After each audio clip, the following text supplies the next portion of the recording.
Greetings and welcome to another episode of Let's Look at Warbanners. Right, we are at the North Farm, where several zombies and ghouls have made themselves comfortable. Right, let's just get started with the setup of our units. Clearly I don't want the... yeah, that's not what I want. I want the archers in the back row.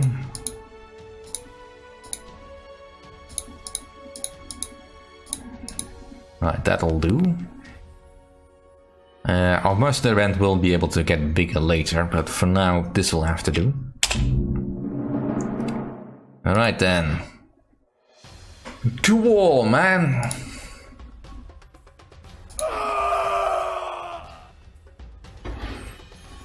Alright. Moving slowly forward.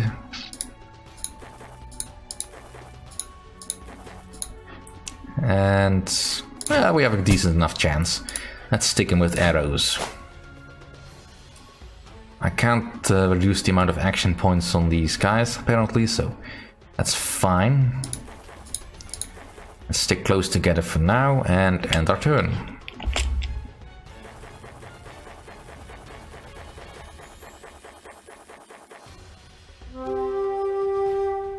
Right.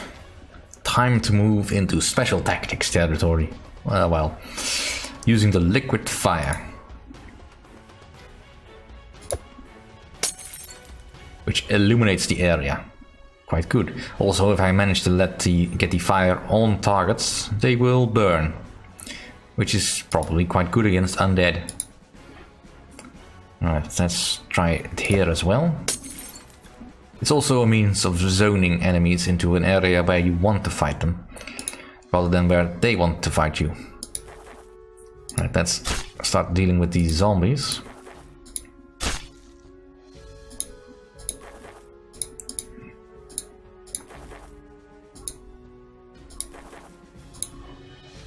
Alright, and you have used up all your turns, so that's fine. I need to get you closer to the fire anyway, because of the ability they have of fire arrows. A +1 to strength if they're adjacent to a fire. Right, I think everyone has gone. No, not you, but let's wait until this ghoul gets a little bit closer.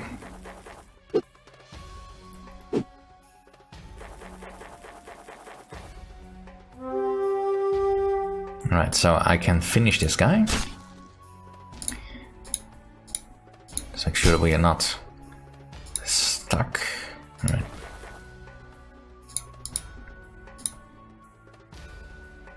And let's finish that off.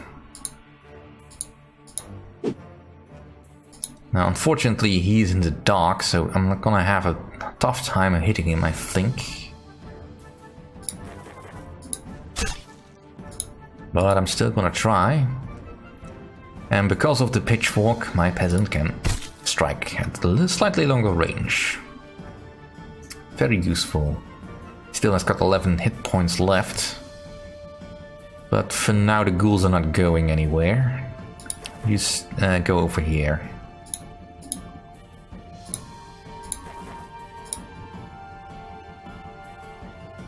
Alright, next turn.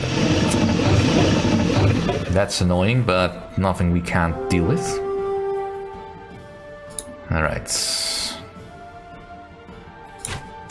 Let's start picking away at these zombies in the back.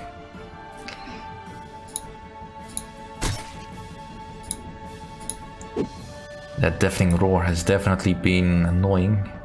Yeah. Less accuracy, less evasion. And it's for 2 more turns. I can't counteract that. That's fine. We'll make do. No, that's not what I wanted to do at all. Darn. Well. At least not give our backs to the enemy. Is there anyone? Nope. Alright. Ooh, Roderick is bleeding. That's not all that great. I mean, we want to kind of want to prevent Rodder from ever bleeding. Alright. Alright, let's give them a little bit of assistance over here.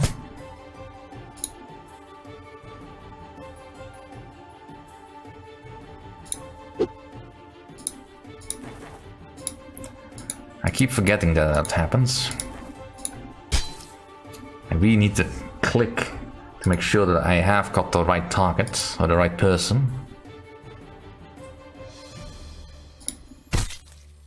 Right, he is losing his morale. Apparently ghouls are susceptible to that. And he missed. Darn. Well, the bleed shouldn't be too bad, and if necessary, I can always pop the health potions. But I'd rather prefer not to do that. Right, nobody left. Yeah, luckily they are crap. Now these fires will start burning out. So I need to be careful on that. Alright, let's start taking them down.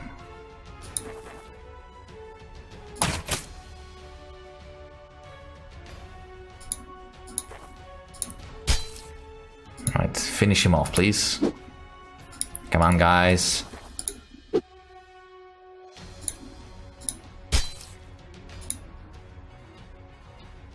Alright, Roderick can handle that one himself. Let's finish off these zombies. There's still a ghoul back here. But he has not seen us yet, I think.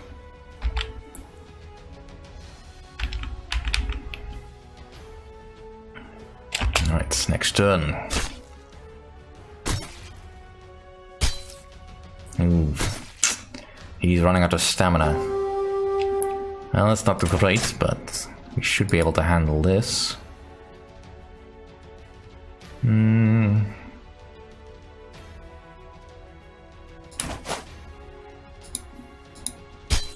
Alright, one less ghoul.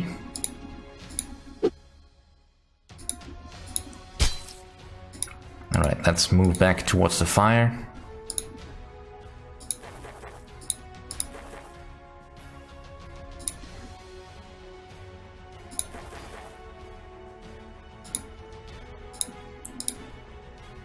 And I think that's everyone, right? Oh no, you've not gone yet. Alright, that's everyone. Ah, there come the last ghouls. Although their morale is apparently quite shattered. Who knew they cared about their friends? Alright.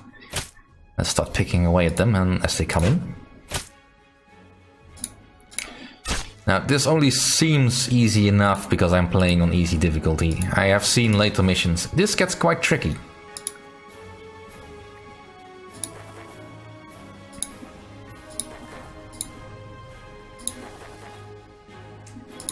Alright, everybody has gone. Let's leave the men with to recover their stamina.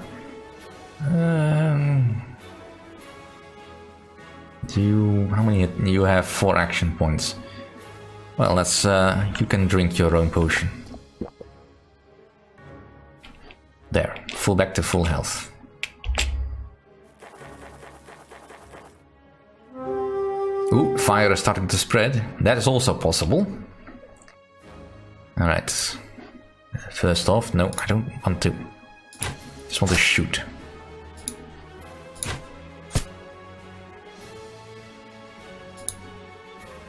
I mean, I'd kind of like to draw these guys out into the light, but that's not very possible because I don't have any source of light on me.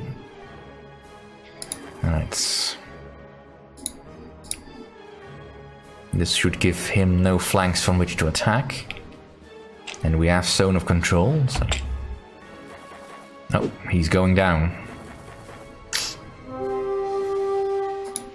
Not great, but it does give us a target. Alright, moving down.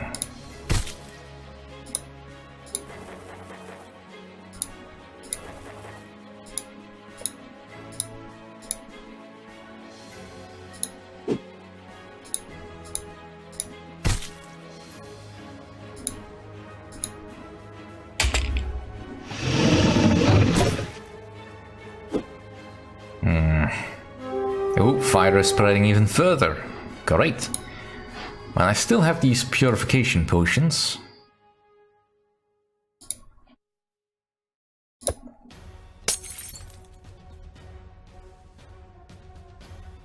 Well, it removed the effect of the deafening roar, but it didn't seem to damage him all that much.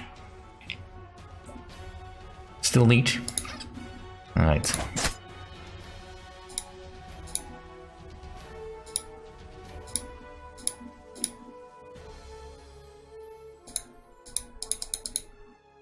Now you're out of stamina, right. Alright, guys, come on. Kill these fools. Alright, one less problem.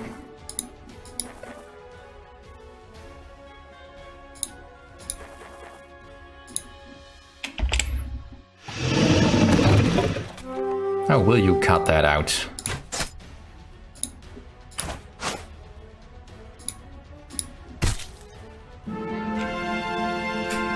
Victory! And we get a nice little bit of loot. Stormbringer gives 1 to strength. Requirements of range larger than 6. No ability magical attack, no ability universal. Alright, come on. Yeah, unit with enough experience can level up. And we found an artifact, which will boost certain troops, if you put it on the right guys. In this case, I can really only give it to archers. And since this one leveled up, they can have the bow. So, gives +1 to strength and all that, but leveling up is a little bit more important. So what do I give an archer? Well, I'd say accuracy, probably a good thing. Seeing as most of the evasion on my guys is 5. And I'm gonna assume that most of the enemies will have a similar evasion. I want to have slightly higher accuracy to at least beat that. So I'll give them 1 more accuracy, 2 skulls. Ooh, Roderick also leveled. Neat. Roderick needs... what does he need? Well... that is a tricky one. The accuracy is fine, he's got 6, so he's probably able to beat most of the lowest levels. Extra strength will allow him to do more damage in an attack. I think I'll go with strength for this one. And you also leveled up. Now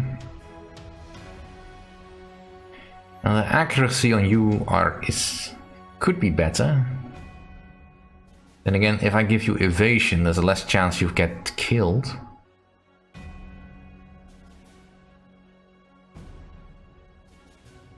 More health, of course, also speaks for itself.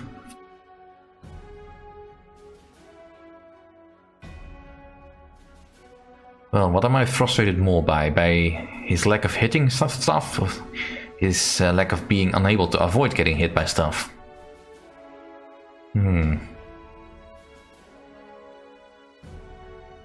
I'll go with evasion. I've always been a more defensive approach. I've always had a more defensive approach to using stuff.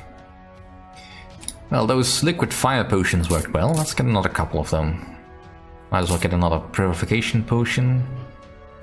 And we did use a healing potion, although I did have one in reserve, I know that. Right, for now I'll just keep going with the purification potions, just in case there's more stuff like that going about. Alright, Roderick, you used your potion, that's fine. It's not any of the assistants currently within range. I really need to find better contracts. If the story will allow. I mean, no, I couldn't. I mean, I did have enough money to hire Bronderin, so I can get clan warriors, axe throwers and runesmiths available for hire. So basically I could get dwarves. Because this is a fantasy setting after all. Well, let's just quickly do an LP save. Because you can't save while you're in a mission. Which is a little bit annoying, but, you know, I can understand that at the very least. Right, well, let's go to the world map. The missing children. The Silver Griffin stood at a distance and stared at the burning corpses of the unfortunate farmhands. Like a ghost, a fragile young girl emerged from the pallid light of the breaking dawn. Hello? What is your name? Roderick said as he squatted down to meet the child's vacant stare. Lisa. My brother and sister have been taken away. The girl's lips trembled, but she was in shock. Any tears that flowed were snatched by the heat of the fires. Who took your brother and sister, Lisa? Where did they go? Lisa nodded her head to the north. Towards the city of the dwarves. Boram. A horrible man, and bony people took them. She shuddered and then broke down, throwing her arms around Roderick's neck. Sobs overcame her. Right then. If he was commanding skeletons, Roderick surmised the man must be a practitioner of the forbidden art of necromancy. He was deciding who should escort Lisa to Merston when 4 zealous peasants armed with pitchforks bounded up. "We'll help you find the little ones," boomed the lead peasant. "Pen here can look after the girl." The peasant gestured at a weedy young man.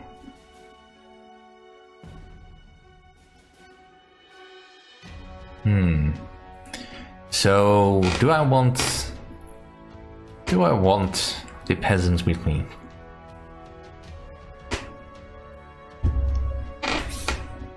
Sure, why not? Alright, we'll need everyone. Fazil was a tracker of the Silver Griffin. 10 years ago, he had been a poacher in the forest of the benevolent King Meravengo. Only a year ago, new poaching laws had made Fazil's life untenable. He had turned to the mercenaries. In the morning light, Fazil could easily discern children's footprints. They staggered and stumbled alongside, assuring tracks made by the adult human, at least a dozen skeletons. The Silver Griffins followed the prints. After 50 meters, the children's prints became more sporadic. Perhaps they had been carried. The trail headed towards Kern Boram. The mercenaries labored all day across gullies and over wooded hills. Exhaustion set in as the sun started to nudge against the horizon.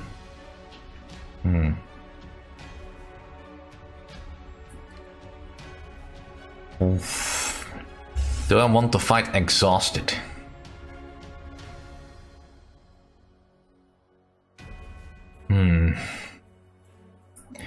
Well, I guess this is sort of a charisma choice. Do I do the smart thing? Or do I do the compassionate thing?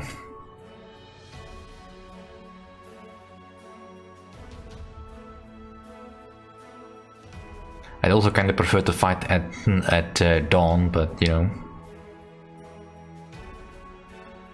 No, those children are still in the clutches of the necromancer. We must push on through our fatigue.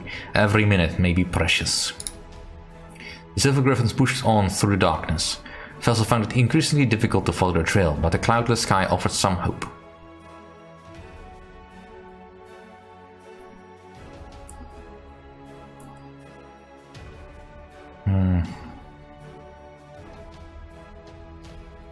Alright, the night is clear, so we should continue. The children are nearby, I can feel it. During the moonlight, the pursuit was treacherous. One of the griffins slipped on a slimy outcrop and fractured his leg. He was bound as best as possible and the chase continued. Other than this incident, luck smiled on Roderick's company. Fazil espied the kidnappers within an hour. Sheltered in the bottom of a dry ravine, a man lay huddled in a worn cloak. The smoldering embers of a fire illuminated his sleeping face. A ring of skeletons stood like statues a few meters away from the necromancers. In the midst of the circle, 4 children tossed and turned. Alright, so my men are exhausted. And we have a couple of peasants with us. But we should have caught them flat-footed, so hopefully this will be fine. So what's the deal with skeletons? They have increased strength and evasion, or accuracy and evasion. Strength is about the same. They have universal vision, so they would do fine in either light or dark, but it is dark, so we have a disadvantage. They are... Ooh. So if they attack, they hex us, so reducing our accuracy and stuff. They're bloodless, they have a shield. They are... No, they can't be hurt really by arrows. And they are soulless. Oh. Each friendly unit in the zone of control of the defender converts a ranged attacker a cumulative -2 to accuracy. A ranged unit in the zone of control of hex receives a -3 to accuracy. Archers are of little use against the skeleton warriors in this battle. Yeah.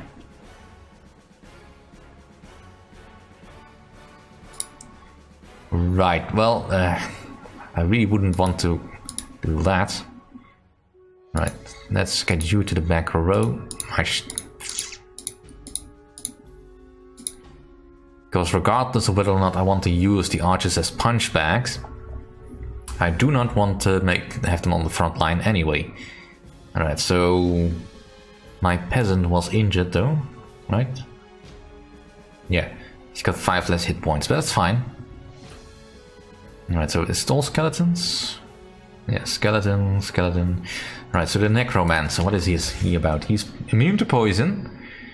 He's got regeneration. He's got a magical attack.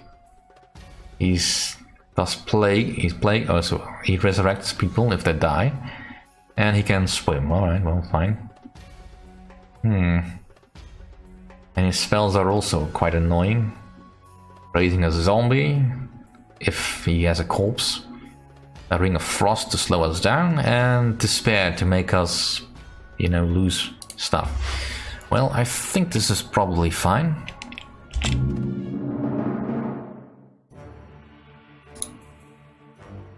Let's try setting up.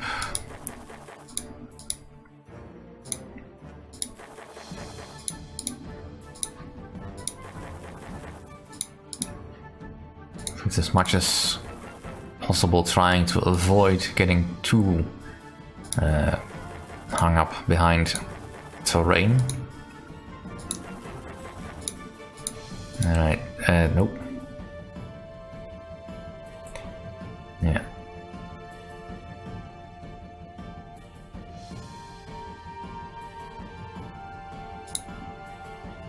That's fine for now. And I really wanted to use Roderick's Scream, but, well, he can't do that right now. I don't have any control over the peasants, that's fine, they're here for fodder anyway. Not that I'm telling them that.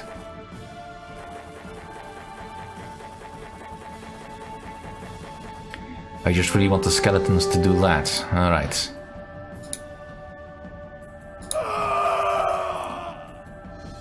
That'll help, I hope. Alright, they need to be a little bit closer for that to do anything. So instead, I'll move everyone forward.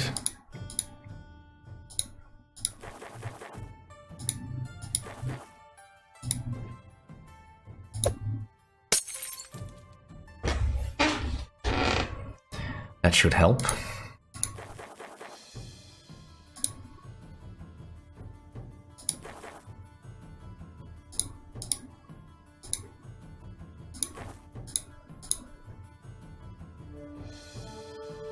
Right, next turn.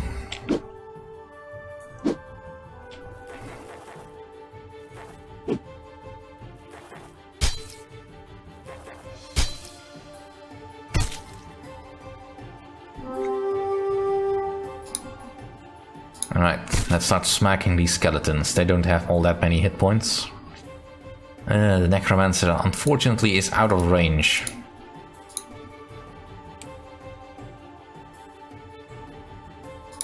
Yeah, so basically if I use control I can check to see what effects having that position would have on that unit.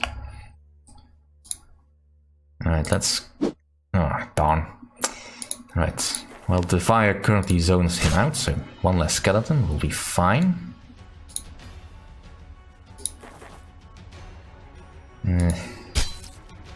Oh, you hit, that's good.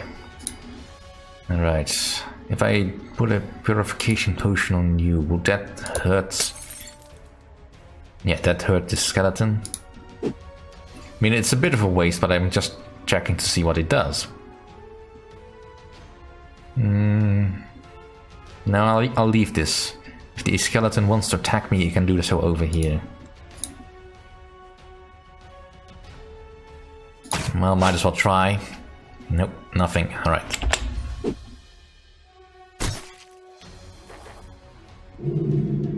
Oh. Making me despair, are you? That's not very nice. Yep, he did exactly as I wanted.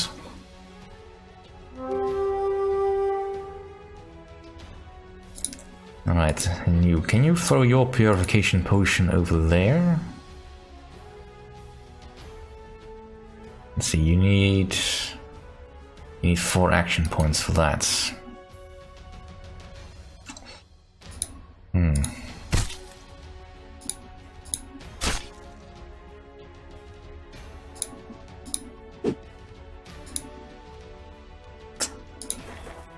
I do it over here. Can I hit everything? Well, I might be able to kill that guy. Yep, that worked. Alright.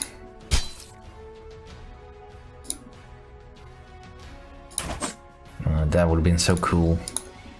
Alright, hold him off. Is there anyone left that can move? Nope.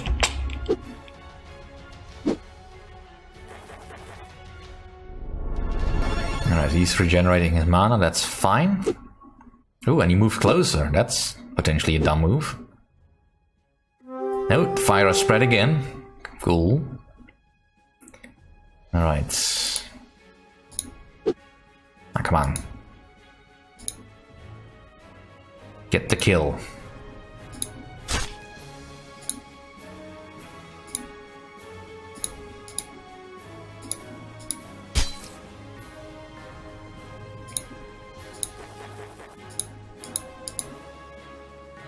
Alright, I need to clear the way.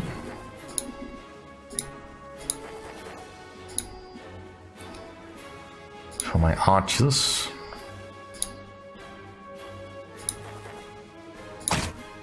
So I can start pelting at the necromancer over there.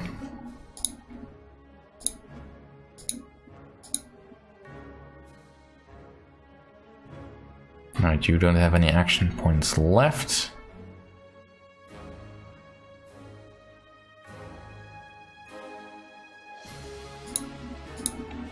Alright.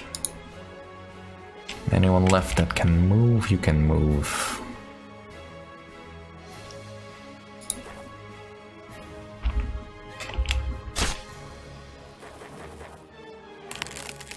Ring of Frost, that's fine.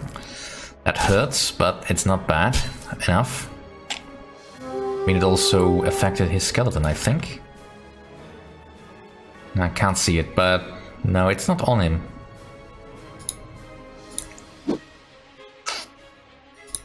Alright, let's keep shooting away at him with fire arrows.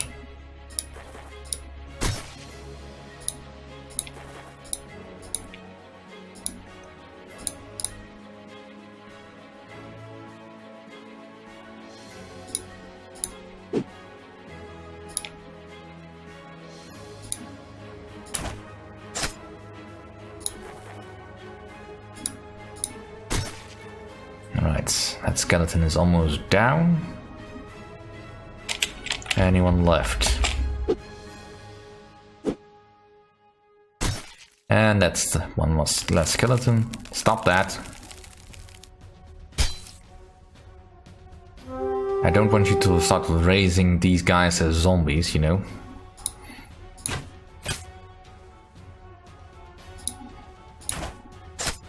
Alright, one last necromancer. And that's the last skeleton. Sweet! And we get the regeneration belt! As well as some gold. And we increased the maximum size of our army. Cool. Alright, let's finish this off. Roderick looked down at the necromancer's corpse with a grimace. A ring set on the sinewy finger drew his gaze. It was silver and crafted in the form of a serpent. The snake clamped a jet black stone within its jaws. A dormant memory hid just out of Roderick's grasp. There was significance to this ring, but it eluded him. He pocketed it. The 4 rescued children huddled together in a patch of sunlight as the party buzzed around them in sympathy. The children were shaken, but otherwise all right. The civil griffins returned the children to Merston, where they were greeted by the village head, a round man with a flushed face. He sweated profusely as he wrung Roderick's hand in gratitude. "We are indebted to your kindness, mercenary," the fat man gushed. "We'll induct the Irvins into the Golden Shield Order.